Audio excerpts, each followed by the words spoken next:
Tatlong barko lula ng halos 1 milyong sako ng bigas dumating na sa pier sa San Fernando City, La Union. Naritong report.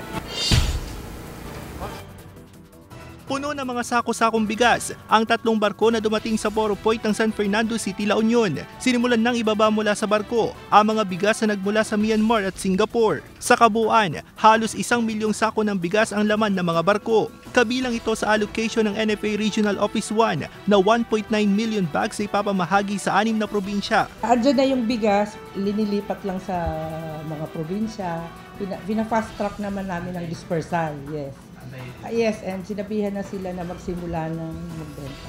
Dadalhin ang mga bigas sa mga warehouse ng NFA. Ngayong araw inaasa matatapos itong unloading operation sa ikalawang barko, habang sa Sabado naman inaasa magsisimula ang unloading operation sa ikatlong barko na naglalaman naman ng 400,000 sako ng bigas. Ayon sa pamunuan ng National Food Authority, kabilang daw ito sa rice importation ng gobyerno para matugunan ang kakulangan ng supply ng bigas. Marami ang supply ng NFA rice pero kulang daw ang bodega na paglalagyan. Samantala, dinagdagan na rin ang mga ipinapamahaging murang bigas sa mga credited retailers, bagay na ikinatuwa ng mga negosyante. Kasi marami ng supply ng NFA ngayon.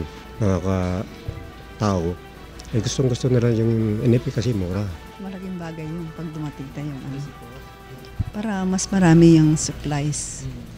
Siyempre mas marami makikinabang na tao. Ayon sa NFA, inaasahang darating sa mga susunod na linggo ang iba pang bigas na inangkat mula sa ibang bansa.